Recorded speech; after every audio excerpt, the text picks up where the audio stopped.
माता चिंतपूर्णी का इतिहास। चिंतपूर्णी माँ का धाम हिमाचल प्रदेश में स्थित है। यह स्थान हिंदुओं के प्रमुख धार्मिक स्थलों में से भी एक है। यह 51 शक्ति पीठों में से एक है। हिमाचल की ज्वाला देवी विंध्याचला की विंध्यवासिनी की भांति ही यह भी एक सिद्ध स्थान है। यहाँ पर माता सती के चरण गिरे थे। इस स्थान पर प्रकृति का सुंदर नज़ारा देखने को मिल जाता है। यात्रा मार्ग में काफ़ी सारे मनमोहक दृश्य हैं, यात्रियों को मन मोह लेते हैं और उन पर एक अमिट छाप छोड़ देते हैं। यहाँ पर आकर माता के भक्तों को आध्यात्मिक आनंद की प्राप्ति होती है। वर्तमान में उत्तर भारत की 9 देवी यात्रा में चिंतपूर्णी का 5वां दर्शन होता है।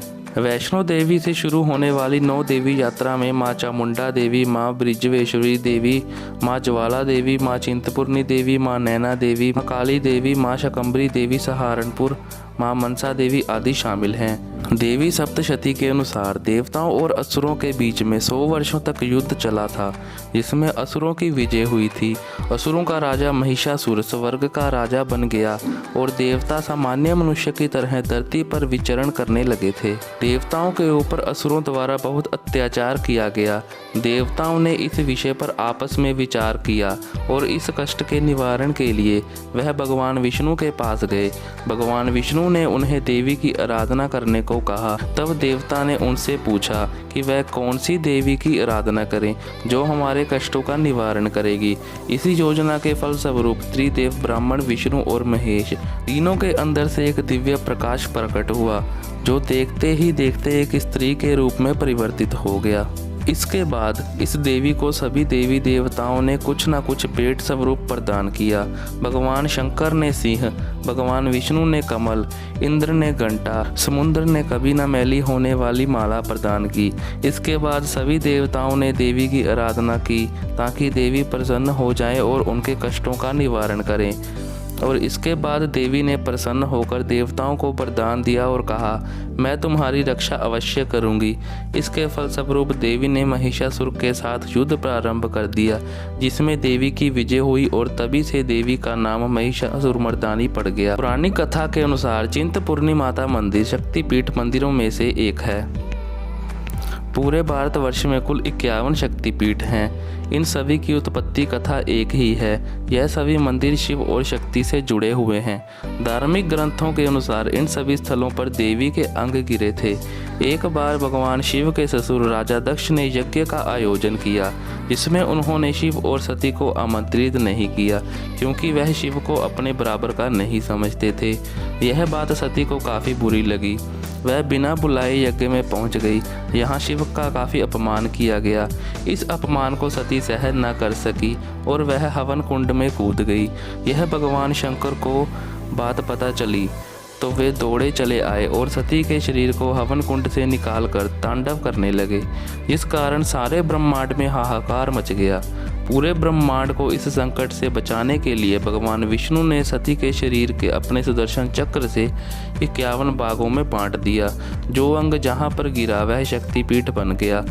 कोलकाता में केस गिरने के कारण महाकाली, नगरकोट में स्तनों का कुछ भाग गिरने के कारण बृजवेश्वरी, ज्वालामुखी में जीवा गिरने से ज्वाला देवी, हरियाणा के पंचकुला के पास मस्तिष्क का अग्रिम भाग गिरने के कारण मनसा देवी, कुरुक्षेत्र में टकना गिरने के कारण भद्रकाली, सहारनपुर के पास शिवालिक पर्वत पर शीश गिरने के कारण शकंबरी देवी, चिंतपूर्णी में माता सती के चरण गिरे थे।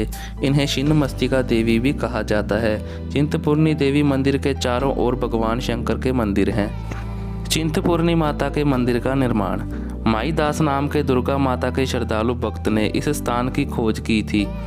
यह बात 1556 से 1700 के आसपास की है। माई दास के पिता उस समय पटियाला रियासत में थे। वह बड़े तेजस्वी दुर्गा भक्त थे। उनके 3 पुत्र थे, देवी दास, दुर्गा दास और सबसे छोटे माई दास। उस समय मुगलों का अत्याचार जोरों पर था। माई दास के पिता उनके अत्याचारों से दुखी होकर 18 को छोड़कर जोगुना जिले आकर बस गए।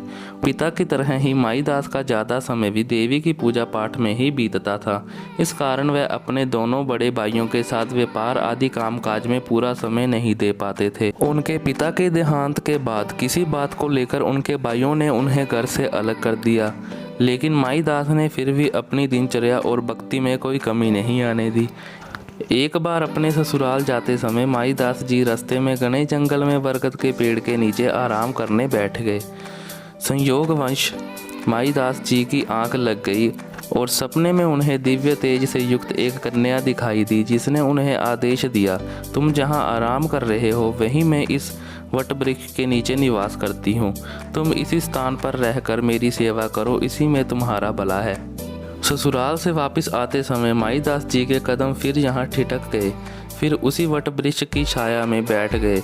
उन्होंने मन ही मन प्रार्थना की, यदि मैंने शुद्ध हृदय से आपकी उपासना की है तो प्रत्यक्ष दर्शन देकर मुझे आदेश दें, जिससे मेरी शंका दूर हो।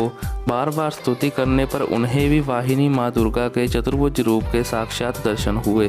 देवी ने कहा, मैं इस वृक्ष के नीचे चिरकाल से विराजमान हूँ। लोभ यवनों के आक्रमण और अत्याचारों के कारण मुझे भूल गए हैं। मैं इस पेड़ के नीचे पिंडी रूप में विराजमान हूँ। तुम मेरे परम भक्त हो, इसलिए यहाँ रहकर मेरी आराधना और सेवा करो। मैं छिन्न मस्तिका के नाम से पुकारी जाती हूँ। तुम्हारी चिंता दूर करने के कारण अब मैं यहाँ चिंतपूर्णी के नाम से प्रसिद्ध हो जाऊँगी। माईदास जी ने नतमस्तक होकर निवेदन किया, मैं एक निर्जीवी हूँ। इस भयानक जंगल में मैं अकेला किस प्रकार रहूँगा। ना यहाँ पानी है, ना यहाँ रोटी है, ना ही कोई स्थान बना हुआ है। जंगली जानवरों के भय से यहाँ तो दिन में ही डर लगता है, रात कैसे कटेगी। इसके बाद माता ने कहा, यह स्थान मेरा शक्तिपीठ है। यहाँ सती के रूप में मेरा मस्तक गिरा था। फिर रक्तबीज नाम के महासुर का वध करके मैंने अपनी योगिनी जया और विजया को यहीं अपना मस्तक काटकर अपना रक्त पिलाया था। तभी से मैं यहाँ विराजमान हूँ। मैं तुम्हें निर्भय दान देती हूँ। तुम यहीं रहकर मेरी सेवा करो। अब मेरे चमत्कारों से यहाँ बहुत भक्त आएंगे। जिन भक्तों की मैं चिंता दूर करूँगी वह स्वयं ही मेरा मंदिर बनवा देंगे। जो चढ़ावा चढ़ेगा उससे तुम्हारा गुजारा होगा। तुम्हारे बाद तुम्हारे वंशज ही मेरी सेवा पूजा करेंगे। तुम चिंता ना करो, यह जंगली जानवर तुमको कुछ नहीं कहेंगे। रही पानी की बात, तो यहाँ से कुछ ही कदम की दूरी पर एक पत्थर रखा हुआ है। उस पत्थर को हटाने पर पानी भी आ जाएगा। तुमको सेवा पूजा में कोई भी समस्या होगी तो मैं कन्या रूप में आकर तुम्हें बता दूंगी। ऐसा कहकर माता पिंडी के रूप में अंतर्ध्यान हो गई। इसके बाद माईदास की चिंता का निवारण हुआ। वह खुश होकर पहाड़ी से थोड़ा नीचे उतरे और एक बड़ा पत्थर हटाया तो काफ़ी मात्रा में जल निकला। माईदास की खुशी का कोई ठिकाना नहीं रहा। उन्होंने वही अपनी झोंपड़ी बना ली और उस जल से नित्य नियम पूर्वक पिंडी की पूजा करनी प्रारंभ कर दी। आज भी वह बड़ा पत्थर जिसे माईदास जी ने हटाया था वह वहाँ पर मौजूद है। वह चिंतपूर्णी मंदिर में रखा हुआ है। यहाँ से जल निकला था वह अब सुंदर तालाब बना दिया गया है। इस स्थान से जल लाकर माता जी का अभिषेक किया जाता है। उसी दिन से माँ चिंतपूर्णी की सेवा माईदास जी के वंशज, जो कि भारद्वाज गोत्र शाश्वत ब्राह्मण के हैं, वे ही सेवा करते हैं। माँ का मंदिर आज भी उसी दिव्य वट वृक्ष के नीचे बना हुआ है। मान्यता है कि उस वट वृक्ष पर कोई भी मन्नत मांगकर मोली बांधी जाती है तो वह मन्नत जल्दी ही पूरी हो जाती है। तो ये थी दोस्तों माता चिंतपूर्णी की इतिहास की कहानी। कैसी लगी कमेंट में बताइए, और अगर ऐसी और वीडियोस को देखने के लिए हमारे चैनल को सब्सक्राइब करें और वीडियो को लाइक और शेयर ज़रूर करें।